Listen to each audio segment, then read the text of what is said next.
성부와 성자와 성령의 이름으로 아멘. 주님 제 입시유를 열어주소서. 제 입이 당신 찬미를 전하오리다. 혼인과 이혼. 예수님께서는 이 말씀들을 마치시고 갈릴레아를 떠나 요르단 건너편 유다 지방으로 가셨다. 많은 군중이 그분을 따라오자 그분께서는 그곳에서도 그들을 고쳐주셨다. 그런데 바리사이들이 다가와 예수님을 시험하려고 무엇이든지 이유만 있으면 남편이 아내를 버려도 됩니까? 하고 물었다. 그러자 예수님께서 이렇게 대답하셨다. 너희는 읽어보지 않았느냐? 창조주께서 처음부터 그들을 남자와 여자로 만드시고 나서 그러므로 남자는 아버지와 어머니를 떠나 아내와 결합하여 둘이 한 몸이 될 것이다 하고 이르셨다. 따라서 그들은 이제 둘이 아니라 한 몸이다. 그러므로 하느님께서 맺어주신 것을 사람이 갈라놓아서는 안 된다. 그들이 다시 예수님께 그렇다면 어찌하여 모세는 이혼장을 써주고 아내를 버려라 하고 명령하였습니까? 하자 예수님께서 그들에게 말씀하셨다.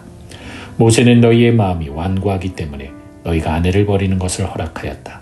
그러나 처음부터 그렇게 된 것은 아니다. 내가 너희에게 말한다. 불륜을 저지른 경우 외에 아내를 버리고 다른 여자와 혼인하는 자는 간음하는 것이다. 혼인과 독신. 그러자 제자들이 예수님께 아내에 대한 남편의 처지가 그러하다면 혼인하지 않는 것이 좋겠습니다. 하고 말하였다. 예수님께서 그들에게 이르셨다. 모든 사람이 이 말을 받아들일 수 있는 것은 아니다. 허락된 이들만 받아들일 수 있다. 사실 모태에서부터 고자로 태어난 이들도 있고 사람들 손에 고자가 된 이들도 있으며 하늘나라 때문에 스스로 고자가 된 이들도 있다. 받아들일 수 있는 사람은 받아들여라. 어린이들을 사랑하시다. 그때 사람들이 어린이들을 예수님께 데리고 와서 그들에게 손을 얹고 기도해달라고 하였다. 그러자 제자들이 사람들을 꾸짖었다. 그러나 예수님께서는 이렇게 이르셨다. 어린이들을 그냥 놓아두어라. 나에게 오는 것을 막지 마라. 사실 하늘나라는 이 어린이들과 같은 사람들의 것이다. 그리고 그들에게 손을 얹어주시고 나서 그곳을 떠나셨다. 하느님의 나라와 부자. 그런데 어떤 사람이 예수님께 다가와 스승님, 제가 영원한 생명을 얻으려면 무슨 선한 일을 해야 합니까? 하고 물었다. 그러자 예수님께서 말씀하셨다. 어찌하여 나에게 선한 일을 묻느냐? 선하신 분은 한 분뿐이시다. 내가 생명에 들어가려면 계명들을 지켜라. 그가 어떤 것들입니까? 하고 또 묻자 예수님께서 이르셨다. 살인해서는 안 된다. 간음해서는 안 된다. 도둑질해서는 안 된다. 거짓 증언을 해서는 안 된다. 아버지와 어머니를 공경하여라.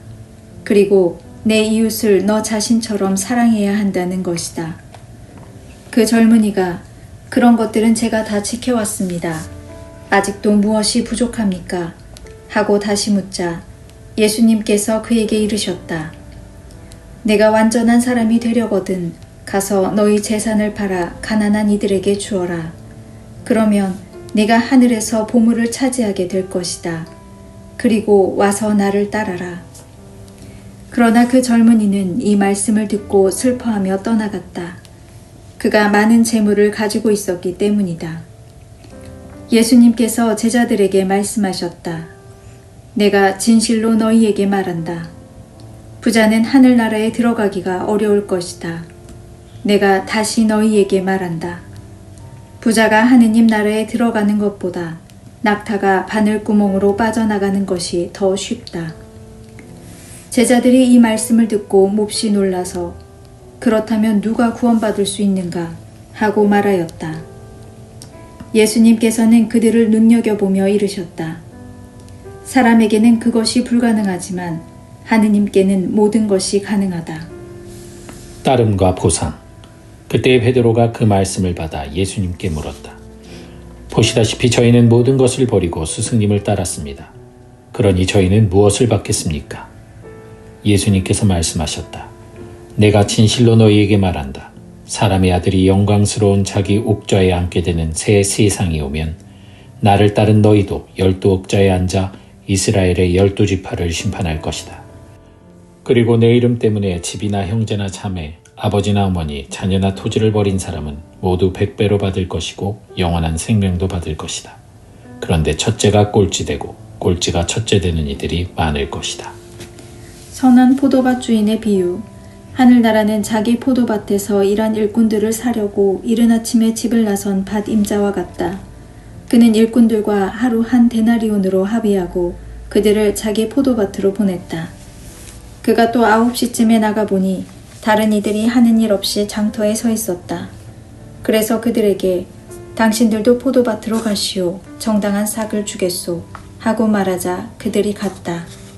그는 다시 12시와 오후 3시쯤에도 나가서 그와 같이 하였다.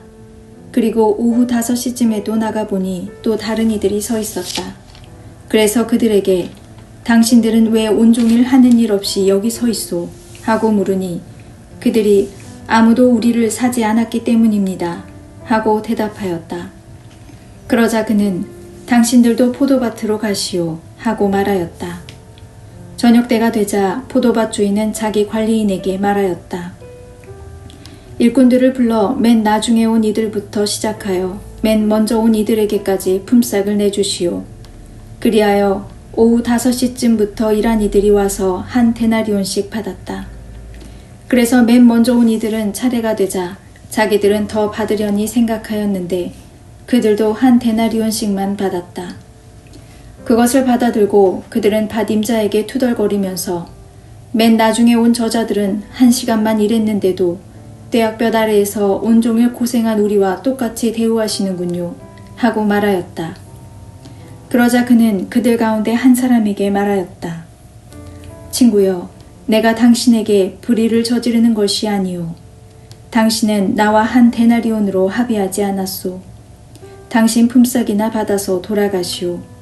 나는 맨 나중에 온 이 사람에게도 당신에게처럼 품삯을 주고 싶소. 내 것을 가지고 내가 하고 싶은 대로 할 수 없다는 말이오. 아니면 내가 후하다고 해서 시기하는 것이오. 이처럼 꼴찌가 첫째 되고 첫째가 꼴찌 될 것이다.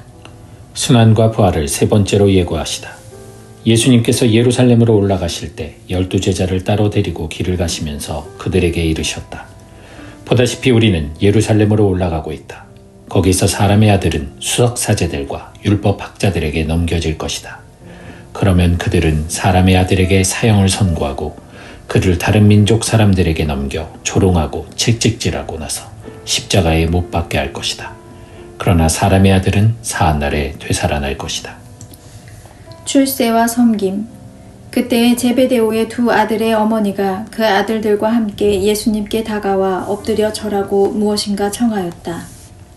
예수님께서 그 부인에게 무엇을 원하느냐 하고 물으시자 그 부인이 스승님의 나라에서 저의 이 두 아들이 하나는 스승님의 오른쪽에 하나는 왼쪽에 앉을 것이라고 말씀해 주십시오 하고 말하였다.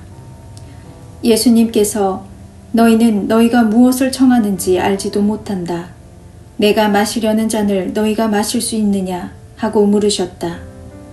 그들이 할 수 있습니다 하고 대답하자 예수님께서 그들에게 말씀하셨다. 너희는 내 잔을 마실 것이다.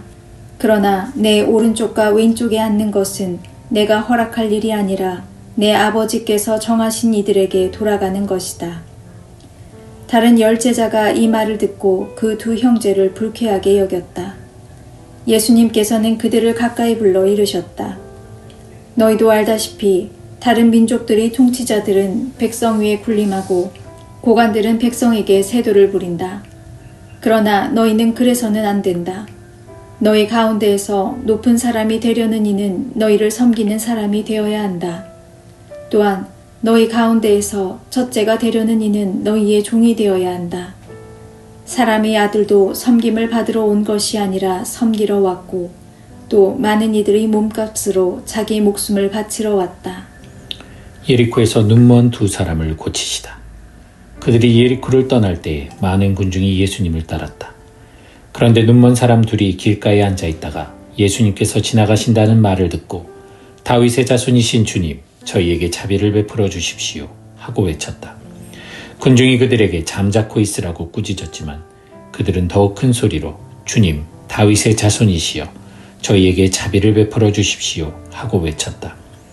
예수님께서 걸음을 멈추시고 그들을 부르신 다음 내가 너희에게 무엇을 해주기를 바라느냐 하고 물으셨다. 그들이 주님, 저희 눈을 뜨게 해주십시오 하고 대답하였다. 예수님께서 가엾은 마음이 들어 그들의 눈에 손을 대시자 그들이 곧 다시 보게 되었다. 그리고 그들은 예수님을 따랐다. 예루살렘에 입성하시다. 그들이 예루살렘에 가까이 이르러 올리브산 베파게에 다다랐을 때 예수님께서 제자 둘을 보내며 말씀하셨다. 너희 맞은쪽 동네로 가거라. 매어있는 암나귀와 그 곁의 어린 나귀를 곧바로 보게 될 것이다. 그것들을 풀어 나에게 끌고 오너라. 누가 너희에게 무엇라고 하거든 주님께서 필요하시답니다 하고 대답하여라. 그러면 그것들을 곧 보내줄 것이다. 예언자를 통하여 하신 말씀이 이루어지려고 이 일이 일어난 것이다. 딸 시온에게 말하여라. 보라, 너의 임금님이 너에게 오신다. 그분은 겸손하시어 암나귀를, 짐발이 짐승의 새끼, 어린 나귀를 타고 오신다. 제자들은 가서 예수님께서 지시하신 대로 하였다. 그들은 그렇게 암나귀와 어린 나귀를 끌고 와서 그 위에 겉옷을 펴놓았다. 예수님께서 그 위에 앉으시자 수많은 군중이 자기들의 겉옷을 길에 깔았다. 또 어떤 이들은 나뭇가지를 꺾어다가 길에 깔았다. 그리고 앞서가는 군중과 뒤따라가는 군중이 외쳤다. 다윗의 자손께 호산나, 주님의 이름으로 오시는 분은 복되시어라. 지극히 높은 곳에 호산나. 이렇게 하여 예수님께서 예루살렘에 들어가시니 온 도성이 술렁거리며 저분이 누구냐 하고 물었다. 그러자 군중이 저분은 갈릴레아 나자렛 출신 예언자 예수님이시오 하고 대답하였다. 성전을 정화하시다.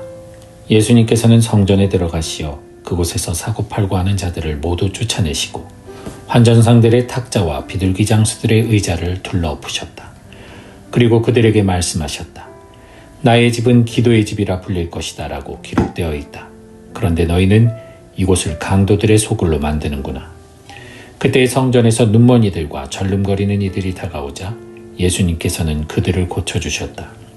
수석사제들과 율법학자들이 예수님께서 일으키신 기적들을 보고 또 성전에서 다윗의 자손께 호산나 하고 외치는 아이들을 보고 불쾌해하며 예수님께 저 아이들이 무엇라고 하는지 듣고 있소 하였다.